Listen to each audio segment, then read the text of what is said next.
They say the road remembers. Some stretches of highway carry more than just cars. They carry the restless echoes of those who never made it home. Tonight's story is about one of the most chilling encounters drivers still whisper about: the disappearing hitchhiker. The storm had been relentless all night. Rain hammered down in thick sheets, reducing visibility to only a few feet ahead. The highway stretched like an endless ribbon of black water, the broken glow of headlights smearing across the wet pavement. Michael gripped the steering wheel tighter, wipers thrashing back and forth in a desperate attempt to keep the road clear. He should have stayed at the motel an hour back, but he thought he could push through. Just one more hour until home, he told himself. Just 60 more minutes. That was when he saw her. A lone figure stood on the shoulder of the road, barely visible through the downpour. She raised one trembling arm, thumb extended in the universal sign for help. Michael's heart skipped. It was too late for anyone to be out here. He slowed the car, caution battling against guilt. No one should be left out in weather like this. As his headlights swept across her, the sight struck him as strange. She looked young, maybe 19. Her long dark hair clung to her face, her white dress soaked through, sticking to her skin. She didn't carry an umbrella.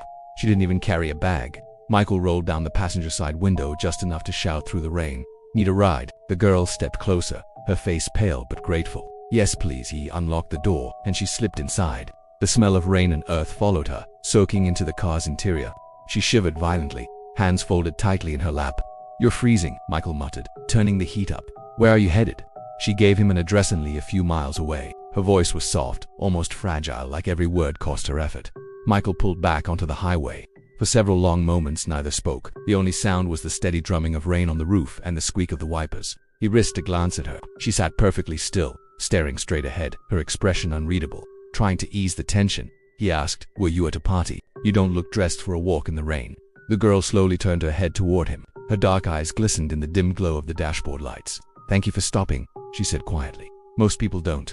Something in her tone unsettled him. Michael forced a polite smile but kept his attention fixed on the road. Minutes passed.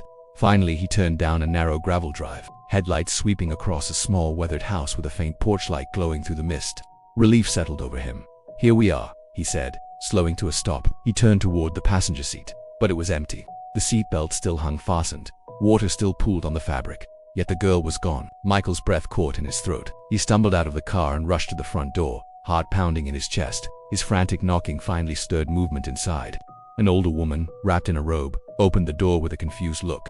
I'm sorry," Michael stammered, rain dripping from his hair. "I just gave a young woman a ride here. She said this was her address, but when I pulled up she wasn't in the car anymore." The woman's expression faltered. Her hand tightened on the doorframe as though steadying herself. "You must mean my daughter." Michael frowned. "Your daughter?" The woman's voice cracked as tears filled her eyes. "She died 10 years ago, right down the road. A car accident. She was trying to hitch a ride home that night." The words fell heavy, colder than the rain soaking through Michael's clothes. The porch light flickered, and for a split second, he felt a presence standing just behind him.